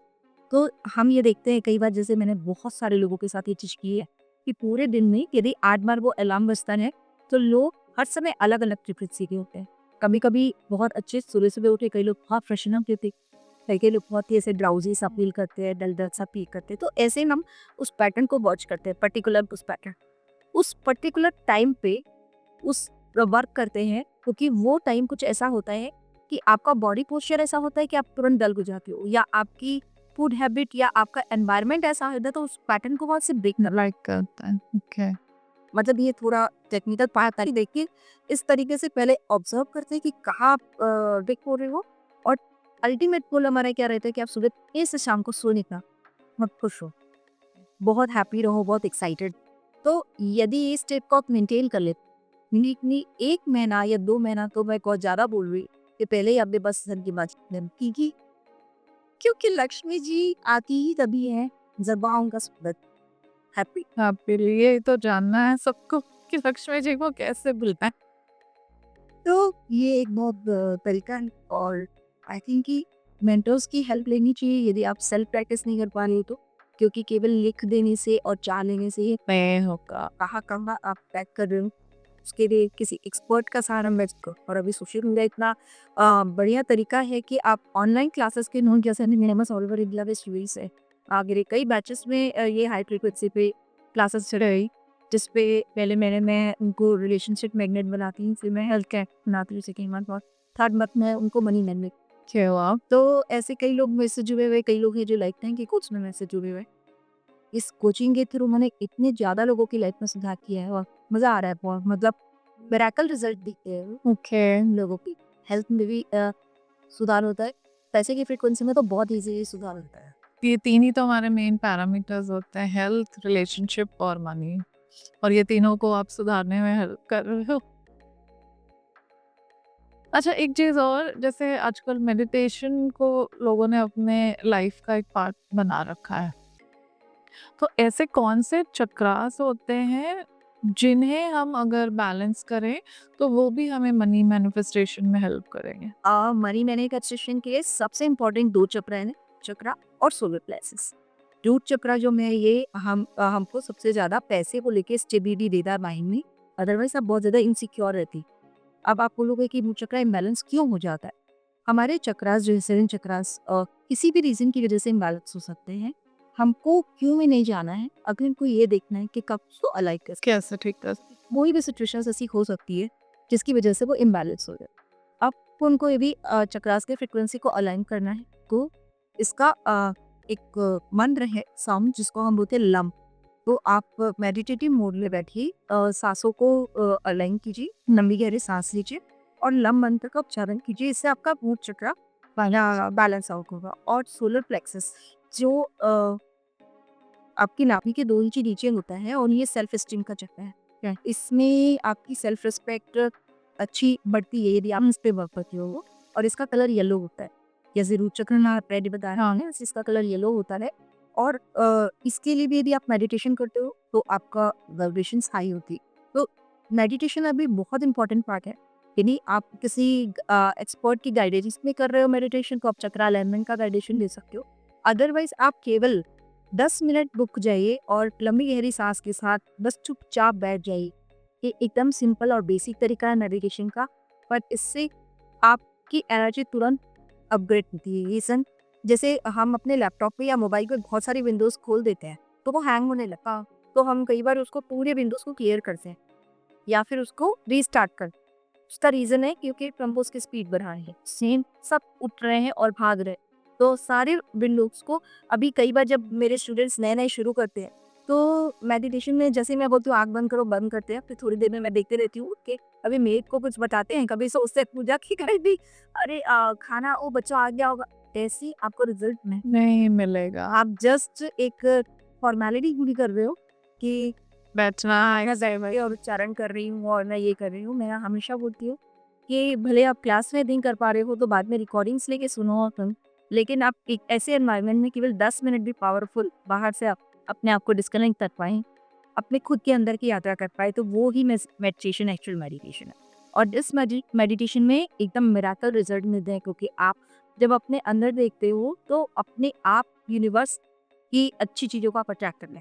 ओके हाँ, ये आपको मैग्नेट बनाने में बहुत ही ज़्यादा मदद करता है। मेडिटेशन तो ज़रूर अपनी लाइफ का पार्ट बनाना ही चाहिए। ओके।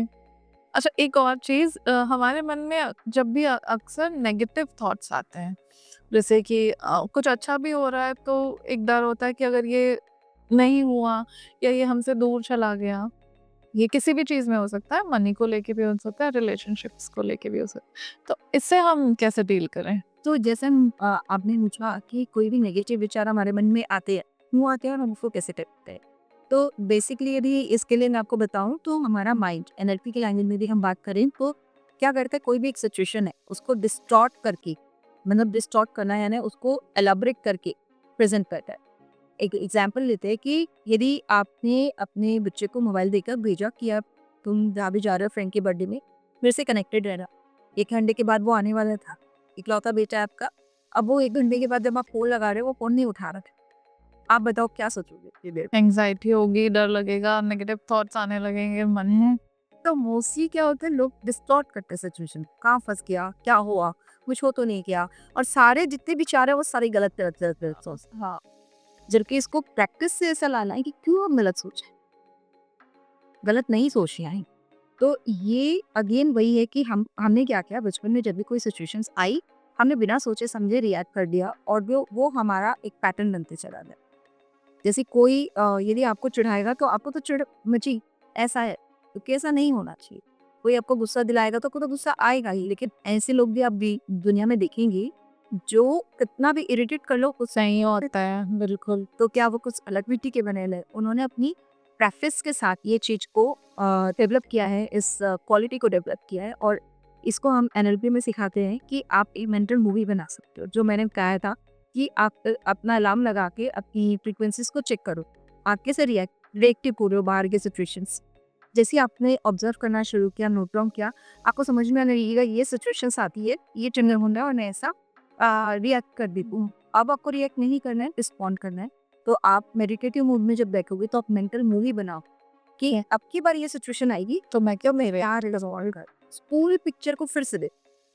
जैसे पहले क्या हुआ कि जब आपका बेटा आपके सामने बहुत देर तक मोबाइल चला रहा था आप आते हो, तेरे को पता नहीं है क्या, तेरे को कोई अपना डाँटने लग या जाता आप है। कभी फ़ोन छीन लेते हो, कभी उसको और डाँट देते हो या कुछ-कुछ ऐसा। तो अब आपने जब ऑब्ज़र्व किया कि यार ऐसा करके तो मैं रिएक्टिव हो रही, उसकी भी एनर्जी डिप्लीट हो रही है, मेरी एनर्जी डिप्लीट हो रही है, उसका कोई सॉल्यूशन नहीं। अब आप मेंटल मूवी बना रहे हो कि मैं उसको बहुत ही प्यार से टैकल करने वाली हूँ, बहुत फ्रेंडली वे में उसके साथ थोड़ी देर खेलते, फिर चल अपन पढ़ने बैठेंगे यार, या कुछ और तरीके से। इसकी क्या-क्या पॉसिबिलिटीज़ हो सकती हैं, हर इंसान को पता है। ये मुझे बताने की ज़रूरत नहीं है कि अभी आपको कैसे रिस्पॉन्ड करना चाहिए। तो वो यदि हम बैठेंगे, आपको अपनी पिक्चर बहुत सुंदर से बनानी है, क्योंकि भगवान ने हमें यहाँ भेजा है, तो बहुत सारी चीज़ें जमा करने के लिए नहीं कही जाऊँगी, एक रंगमंच है जहाँ पे हम सब कलाकार अभी सबको चले जाना है। तो इस मूवी को बहुत सुंदर से बनाओ ना, हमको अपना रोल जो प्ले करना है उसमें इतने अच्छे तरीके से रोल प्ले करो। तो बस हमको सोचना है कि इस पर्टिकुलर सिचुएशन में मुझे कैसे रिएक्ट करना है, रिस्पॉन्ड करना है। और ये मेंटल मेमोरी बना के आप बिलीव नहीं करेंगे, लोग इतना चेंज ले आते हैं अपनी लाइफ में, इतना चेंज ले आते हैं। मेरे एक पार्टिसिपेंट, अभी 1 हफ्ता पहले ही मेरी बात हो रही थी। वो बोल रही थी कि ना मैम, मेरी आदत थी कि मैं पूरा दिन जॉब करके जब घर जाती थी तो एकदम इरिटेट होती थी। बेटे ने स्कूल का होमवर्क नहीं किया है, हस्बैंड को बोलती थी कितना घर को तुम मैच ही करके रखे हो। मतलब मेरा घर में एंटर होना और लोग सब बेचारे एकदम 10 सेम से चाहते थे, क्योंकि मैं बहुत देरी तक इरिटेट रहती थी कि नहीं मैं थक के आ गई। और अभी आपके साथ जब से जुड़ी हूँ और आपने बोला कि मेंटल मूवी बना के दूँ इस पिक्चर को बहुत सुंदर बनाना है। तो अब मैं जब जाती हूँ तो बेटा थोड़ी देर मुझे देखता है, फिर मोबाइल, फिर मेरा चेहरा देखता है, उसको लगता है मम्मी को कुछ हुआ क्या? बोल क्यों नहीं रही है? हस्बैंड बोलते हैं, "अरे तुम ठीक हो ना? तुम ठीक हो, पक्का ठीक हो ना?" मतलब मैं रिएक्ट नहीं कर रही तो उनको तो इतनी आदत पड़ चुकी, अब मुझे रिस्पॉन्ड करना है। आप बिलीव नहीं करोगे, बेटा भी थोड़ी देर में मोबाइल देखो चला जाए, हस्बैंड थोड़ी देर में नमैशी करके क्यों ठीक करना। देखिए, मैंने कुछ बोला ही कि मैं मुस्कुरा रही हूँ। तो ऐसा है, मतलब आप सोचते हो कि केवल डाँट के अपनी चीज़ों को सही करा जा सकते हो, तो ऐसा नहीं है। आप यदि पेरेंट्स चैन के रिलेशनशिप में भी मैं बहुत बात करती हूँ पेरेंटिंग पे, तो मैं हमेशा बोलती हूँ बच्चों को आप करेक्ट करने में लग जाते हो, जबकि आपको कनेक्ट करना चाहिए। अरे! यदि आपका कनेक्शन बन गया ना, आपका बच्चा कभी भी गलत रास्ते पे नहीं जाएगा। कुछ भी अपनी लाइफ के लिए गलत नहीं करेगा। आप क्या करते हो, उसको करेक्ट करने के लिए उसकी लाइफ के डिसीज़न्स ही खुद ले। जब मुझसे पूछने आती है माँ, मौसा मम्मी लोग कि मेरे बच्चे को क्या सब्जेक्ट लेना चाहिए, उसको कैसे आगे करियर में बढ़ना चाहिए ताकि वो बहुत पैसा कमाए, या उसको, मुझे लगता है यार उसे अपनी लाइफ उससे तो पूछ लो पहले। उसे लेने दो, उसे लेने दो। तो हम एज़ अ पेरेंट बहुत प्रोटेक्टिव हो जाते हैं कि यदि वो गलत डिसीजन ले लिया तो। लेकिन मेरा ये सोचना है कि उसे लेने दो गलत, वो खुद से गिर के खुद से सीखेगा, तो वो ज़्यादा सही तरीके से आगे बढ़ेगा। कि मैं अपनी अपने ही छोटे बेटे की बात करूँ, तो वो क्लास 9th या 10th तक योगा में बहुत अच्छा करता था, मतलब इंटरनेशनल लेवल तक उसने योगा में परफ़ॉर्म किया। तो लोग बोलते थे रामदेव बाबा बनाने वाली है क्या? और मैं भी कहीं न कहीं इनसिक्योर रहती थी, यार बड़ा वाला बेटा तो बहुत अच्छा कर रहा है, आईटी सेक्टर में आगे बढ़ रहा है, और ये यदि योगा में इतना प्रोफ़ेशन बनाएगा तो क्या किसे कमाएगा? मारवाड़ी घर का बंदा है। पैसे तो बहुत चाहिए। तो लेकिन अब मैं चूँकि बहुत स्पिरिचुअल थी, तो अपने आप को काफ़ी कंट्रोल करती थी अपनी मेंटल मूवी में कि नहीं, भगवान ने कुछ सोचा होगा आज तेरे लिए भी और इसके लिए कुछ तो सोचा हो। इनसिक्योरिटी आती थी, मैं ये नहीं बोलूँगी कि यदि मैं बहुत स्पिरिचुअल रही तो मैं मेरे में इनसिक्योरिटी 9th आ गई, 10th आ गई, ये दिन भर अपना टाइम योगा में लगा रहा है, जिम्नास्टिक में लगा रहा है, इसने कितना ही पैसा बना। लेकिन अपने आप सिचुएशंस चेंज हुए, अपने आप 10th 11 आते-आते तक उसे ऐसा लगा कि नहीं, मुझे अब दूसरी फ़ील्ड में आगे बढ़नी है और मुझे अपना करियर कुछ इधर बनाना है। कुछ भी कहीं पे भी मेरा रोल नहीं है कि मैंने उसे गाइड, अच्छा, उसने सब अपने आप। और मैंने तो भगवान पे सरेंडर छोड़ दिया था, वो कर दे हो तुम कन्हैया वाली लैंग्वेज में, कि जो इसकी डेस्टिनी में होगा वो उधर ही आगे का जाएगा। हो सकता है योगा में कुछ अलग नया करने वाला है, पर अभी योगा छोड़ के कुछ बढ़िया ही कर रहे हैं, आंसर रिसर्च कर रहे हैं। तो यही है कि हम सिचुएशंस को कंट्रोल करने की कोशिश करें। कंट्रोल नहीं करना है, सरेंडर करना है, छोड़ देना है। तब वो अपने आप ऑटोमेटिक सही प्लेस पे फॉल करेगी। Very nice ma'am. तो आप एंड में व्यूअर्स को क्या मैसेज देना चाहेंगी? मैं ये बताना चाहूँगी कि आपको एट द एंड एक हाई वाइब्रेशन नहीं देना है, क्योंकि जितना आज हमने डिस्कस किया, ये सबसे इम्पोर्टेंट है आपकी वाइब्रेशंस हाई गई, और उसके लिए आप जो सोचते हो, जो करते हो, उसमें सब में अलाइनमेंट होना बहुत ज़रूरी है। आजकल लोग इतने पेंटेड हो गए हैं, ऊपर से मीठा बोल चल रहे हैं, पर अंदर से कहीं न कहीं वो जल रहे हैं, कुमाए हैं, या अपना डेफिनेटली के रखें। तो वो यूनिवर्स उस लैंग्वेज को नहीं समझेगा, यूनिवर्स आपकी एनर्जी को डायरेक्ट यदि मैं आज आपसे कितना मीठा बात करूँ, लेकिन यदि अंदर से मैं आपसे चिढ़ रही हूँ ना, वो एनर्जी पहले वाइब्रेट करेगी। तो आपका अलाइनमेंट बहुत ज़रूरी है, आपके सोचने में, आपकी फीलिंग्स में और आपके एक्शन में अलाइनमेंट यदि हम ले आएँगे, तो लॉ ऑफ अट्रैक्शन बहुत ईज़िली काम करेगा और वही एक बात सूत्र है। और फिर ग्रैटिट्यूड जो हम बात ग्रैटिट्यूड में रहना है, अपने वर्ड्स, एक्शंस, फीलिंग्स और बिहेवियर सबको अलाइनमेंट में रखना चाहिए। Thank you so much ma'am. बहुत कुछ आपने आज सिखाया, बहुत अच्छी-अच्छी जानकारी दी एंड ज़रूर अबंडेंस के दरवाज़े मैम ने आपके लिए खोल दिए हैं। कुछ अगर चीज़ें आपको नहीं समझ आ रही हैं, आप और जानकारी चाहते हैं तो आप मैम से कॉन्टैक्ट करिए। She is a very good person and she will guide you in whatever way she can. Thank you so much ma'am.